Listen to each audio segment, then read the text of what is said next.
Hello tout le monde! J'espère que vous allez bien. On se retrouve aujourd'hui pour un avis de livre. Ça faisait longtemps, enfin pas tant que ça.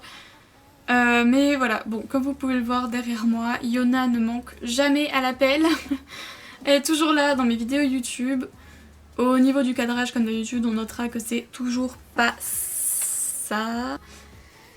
Bon, ceci dit, on se retrouve aujourd'hui pour un livre de l'autrice Melissa d'Acosta. Alors j'avais déjà fait une vidéo sur un de ses livres, sur Tout le bleu du ciel. Si jamais vous l'avez pas vu, je vous mettrai la vidéo à la fin de cette vidéo là en raccord avec cette vidéo. Enfin bref, je pense que vous avez rien compris là, mais je me comprends. Bref, je mettrai un lien pour que vous puissiez accéder à cette vidéo. Et aujourd'hui, j'ai décidé de parler d'un de ses romans qui... Bon, alors vu que la couverture est blanche, je peux pas vous le montrer parce que ça fait des reflets à la con. Du coup, vous verrez pas grand chose. Mais du coup, ça s'appelle Je revenais des autres. Et j'avais déjà adoré Tout le bleu du ciel. Mais alors celui-là, je sais pas lequel j'ai préféré entre les deux. Je pense que c'est quand même Tout le bleu du ciel mon préféré. Mais j'avoue que j'ai vraiment adoré ce livre aussi. Donc c'est le deuxième livre que je lis de elle et je vais sûrement acheter ses autres livres parce que vraiment j'apprécie énormément ses livres. Voilà, donc tout d'abord, déjà il y aura 2 trigger warnings dans cette vidéo. C'est la première fois que je fais ça. Mais 2 trigger warnings dans cette vidéo, notamment ça va parler de tentative de suicide et de dépendance affective. Donc si jamais c'est un sujet qui vous met mal à l'aise, malheureusement je vous invite à passer cette vidéo. Parce que, voilà, malheureusement pour donner mon avis, je vais être obligée d'en parler. Donc, vu maintenant que je vous ai dit ce qu'il y avait comme trigger warning, on va passer vite fait au résumé de l'histoire sans trop vous spoiler. Vous savez que quand je résume le livre ou la série, j'aime pas trop donner trop de détails, justement pour pas trop spoiler au cas où vous voulez le lire ou regarder la série, qu'importe. Mais en tout cas, on suit l'histoire du personnage principal qui s'appelle Ambre, qui est une jeune fille de 20 ans. Et au début, elle sort avec un homme qui s'appelle Philippe, qui a 40 ans, et il a une femme, il a 2 enfants, donc en fait, Ambre est sa maîtresse. Voilà, ça met déjà bien dans l'ambiance. Sauf que Ambre, en fait, a l'impression de n'avoir que lui dans sa vie, et très vite on va comprendre pourquoi, parce qu'on va comprendre que ses liens familiaux sont assez compliqués, enfin elle n'a pas vraiment de relation avec ses parents à proprement parler. Parce que voilà, ils font pas vraiment d'efforts, mais ceci dit, elle non plus ne fait pas vraiment d'efforts. Elle a un frère aussi, mais il n'est pas très important dans l'histoire. Voilà, et du coup, un jour, Ambre en fait, va en avoir marre de cette situation. Et comme elle a l'impression de n'avoir que Philippe dans sa vie, mais que Philippe n'est pas à 100% avec elle puisqu'il a une femme et des enfants, et qu'elle sait pertinemment qu'il ne quittera pas sa femme pour vivre avec elle, et elle fait une tentative de suicide. C'est Philippe qui la retrouve dans sa baignoire. Et pour remettre sa vie, la vie de Ambre, sur les rails, tout simplement en fait il va l'emmener quelque part. Donc il va l'emmener dans les Hautes-Alpes, si je me trompe pas, c'est ça. Dans un chalet saisonnier, un hôtel chalet, pour la saison d'hiver. Et en fait là-bas, déjà elle va rencontrer plein d'autres personnes. Elle va apprendre le métier de la restauration parce qu'elle va devenir serveuse dans le restaurant de l'hôtel. Et donc elle va devoir, elle va devoir se sociabiliser avec les autres parce qu'ils dorment tous dans le même, pas le même dortoir, mais il y a un étage en fait qui est dédié aux saisonniers où ils ont une cuisine commune, un salon commun. Bon, ils ont des chambres différentes, mais des fois ils sont 2 par chambre. Voilà. Mais en tout cas, ils ont certaines pièces communes. La salle de bain est commune aussi, si je me trompe pas. Avec une partie pour les garçons et une partie pour les nanas. Mais en tout cas, voilà, du coup, elle va être obligée de se sociabiliser. Et il y a des liens qui vont se créer. Donc parmi ces personnages, sans trop en dire, il y a Rosalie. En fait, Ambre va se lier d'amitié avec Rosalie, Tim et Andrea. Andrea, au début, bon, voilà, il n'est pas très appréciable dans le sens où c'est vraiment le cliché typique du dragueur italien. Voilà. Après Tim, c'est un de mes personnages préférés, vraiment. Tim, je l'adore. C'est un personnage très attachant qui a perdu contact avec sa famille parce que, de par sa sexualité, En fait, il est homosexuel et du coup ses parents ne l'ont pas du tout bien pris, voilà. Ses parents l'ont... C'est pas vraiment ses parents qui l'ont fichu à la porte parce que c'est Tim qui est parti, mais c'est tout le contexte autour. Enfin voilà, vraiment c'est un personnage très attachant qui a vécu aussi de sales choses à cause de la réaction de sa famille suite à son orientation sexuelle. Ensuite on a Rosalie, qui a une fille en bas âge qui s'appelle Sophie. Et pareil, on comprend aussi petit à petit ce qui s'est passé. Elle a perdu ses parents très jeunes. On comprend aussi pourquoi le papa de sa fille n'est pas avec elle. Ensuite, y a Wilson. Donc Wilson, c'est le plus vieux de la bande. Lui, au début, on sait pas trop. Voilà, on sait pas trop comment se positionner. Lui, vraiment, on apprend à le connaître que vers le milieu, voire la fin du roman. Mais voilà, après, il y a encore d'autres personnages. Hein. Je crois qu'il y a Daniel et Delphine, je crois. Sylvie et Michel sont les gérants de l'hôtel. Ami aussi de Philippe, mais bon, bien sûr, Philippe a pas dit que c'était sa maîtresse. Hein. Philippe, il a présenté Ambre comme la fille d'un de ses collègues de travail. Enfin bref, voilà. Bref, en tout cas, elle arrive dans ce chalet et elle y est pour toute la saison hivernale, donc elle y est pour 6 mois. Et en 6 mois, il va se passer énormément de choses, énormément de rebondissements. Voilà à peu près pour de quoi parle l'histoire. Maintenant, je vais vous donner mon avis. Alors franchement, j'ai adoré ce livre, même si forcément il y a quelques détails, quelques points négatifs. Mais tout d'abord, je vais vous donner les points positifs, parce qu'il y a quand même plus de points positifs que de points négatifs. Donc déjà, l'histoire, elle est très touchante, les personnages sont tous très attachants, comme je l'ai dit juste avant. On arrive facilement à se mettre dans la peau des personnages.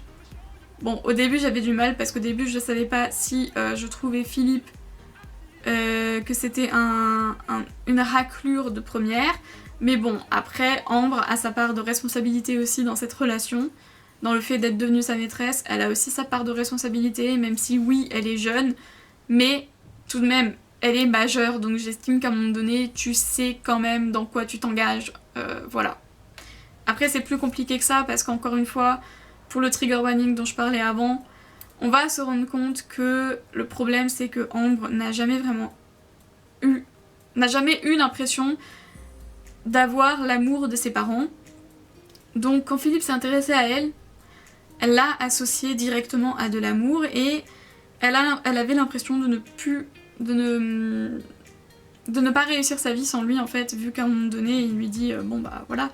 Enfin clairement il l'emmène au chalet pour l'éloigner de lui. Et du coup en fait elle est devenue complètement dépendante de lui, parce qu'elle a l'impression que sa vie n'a plus aucun sens s'il n'est pas dedans. Elle a l'impression de rien pouvoir faire sans lui. Et du coup, elle va se créer dans sa tête un genre de cercle vicieux, parce qu'après, elle va recommencer les mêmes erreurs avec un autre saisonnier.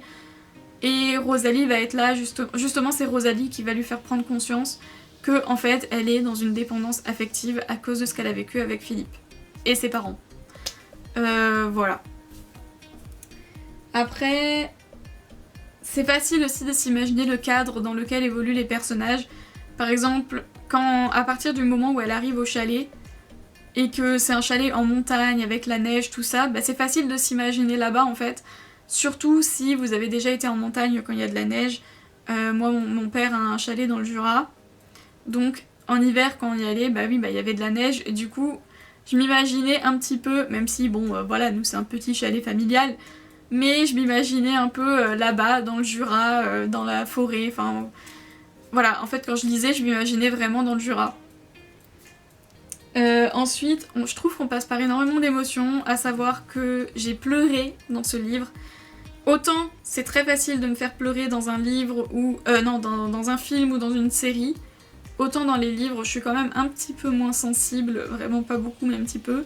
Donc, pour que je pleure dans un livre, c'est que vraiment, l'auteur est très doué. Parce que les livres où j'ai pleuré, ils sont rares. Donc là, j'ai pleuré. Je crois que j'ai même pleuré 2-3 fois. J'ai rigolé. Enfin voilà, on passe vraiment par les pleurs, la joie, les rires, enfin le rire. Et on a aussi énormément de compassion pour la plupart des personnages. Le seul pour lequel j'ai pas réussi à avoir de la compassion, c'est pour Philippe. Oh, voilà. Ensuite, j'ai eu des citations. Elles ont tardé à venir, mais j'ai eu des citations. Donc ça, vous comprendrez que si vous regardez mes vidéos précédentes. Mais du coup, voilà, j'ai eu quelques petites citations, donc je suis très contente. Et ensuite, comme je l'ai dit en début de vidéo, c'est le deuxième livre de Melissa d'Acosta que je lis. Et encore une fois, je ne suis absolument pas déçue. Et non seulement, à chaque fois que je finissais, du coup c'est pas des chapitres, mais ça je vais y revenir, je voulais toujours savoir la suite, à tel point que pendant un moment j'avais du mal à poser le livre. Vraiment, il y a eu un moment où on me demandait ce que je fais, ah bah j'ai lu. Il y a eu une journée où j'ai clairement fait que ça de ma journée, j'ai fait que lire de ma journée, voilà. Et maintenant on arrive aux points négatifs qui heureusement, comme je vous l'ai dit, sont moins nombreux que les points positifs. Donc déjà, le premier point négatif, pour moi, c'est que le livre n'est pas composé de chapitres. Donc en fait, c'est pas des chapitres, c'est des parties. Genre première partie, deuxième partie, et des parties comme ça, il y en a 10. Donc, pour moi qui n'aime pas m'arrêter en plein chapitre, c'est horrible de faire ça. Vraiment, c'est horrible, parce que bien sûr, il y a certaines parties qui sont hyper longues. Autant il y a des parties qui sont pas très très longues, mais il y a des parties qui font quand même... qui sont quand même longues. Alors heureusement il y a des paragraphes, donc on peut s'arrêter, il y a des paragraphes où ça saute une ligne, donc on peut quand même s'arrêter en pleine partie, heureusement, parce que tout lire d'un coup, des fois vu comme la partie est longue, ça serait compliqué. Mais voilà, je préfère les livres où il y a vraiment des chapitres à proprement parler. Ensuite, c'est écrit trop petit. Pour la myope que je suis, c'est écrit trop petit, et c'était pareil dans Tout le bleu du ciel. Voilà, c'est malheureusement écrit trop petit, donc en fait, quand tu commences à ressentir les premiers signes de fatigue, tu peux pas continuer parce que tu dois lire 40 fois la même phrase, donc c'est pas possible, tu te dis hop, ça y est, je le pose, c'est fini. Donc voilà, autant les livres qui sont écrits un peu plus grands, je peux essayer de me forcer même en étant fatiguée, mais là c'est pas possible. Après bon, ça c'est un détail, mais voilà. Et le dernier point négatif, je vous ai dit qu'il n'y en avait pas beaucoup, j'ai que 3 points négatifs. J'ai pas du tout aimé la fin. Après ça c'est propre à chacun, c'est personnel, donc c'est un point négatif oui et non. Mais voilà, j'ai pas aimé la fin, je suis vraiment restée sur ma fin, je m'attendais vraiment à une fin mieux. Vraiment là j'ai trouvé la fin grave triste et énervante. Parce que, sans spoiler, mais tu te dis mais pourquoi elle fait ça et pourquoi elle a pas fait ça à la place de faire ça. Vraiment, non. Non, à la fin je suis absolument pas d'accord avec cette fin. Mais mis à part la fin qui m'a énervée, déçue et rendue triste, ce livre est génial. Donc en tout cas, si vous l'avez pas lu, je vous recommande ce livre.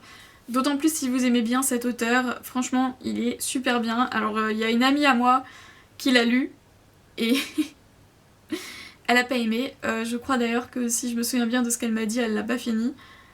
Donc voilà, après c'est assez personnel, hein, chacun a son avis. Mais si je peux vous donner un conseil, vraiment, c'est de le lire, ou en tout cas d'essayer de le lire. Si vous accrochez, c'est bien. Si vous accrochez pas, bah tant pis. Si vous l'avez lu, dites-moi votre avis en commentaire, ça m'intéresse énormément. Et comme dit, je vais acheter d'autres livres de Melissa d'Acosta, parce que vraiment c'est une auteure que j'apprécie de plus en plus maintenant que je lis ses livres. Voilà. Donc sur ce, si cette vidéo vous a plu, n'hésitez pas à mettre un like. Et à vous abonner à ma chaîne YouTube aussi, ça fait toujours plaisir. Et aussi activer la cloche des notifications, comme ça vous aurez une notification quand je publie une vidéo. Même si ça c'est assez aléatoire, il y a des fois où je suis présente, il y a des fois où je suis pas très présente. Voilà. En tout cas moi je vous dis à bientôt. Alors la prochaine fois que je reviens, je sais pas si ça sera pour un avis, pour une série. Aucune idée, on verra. En tout cas voilà. Bye!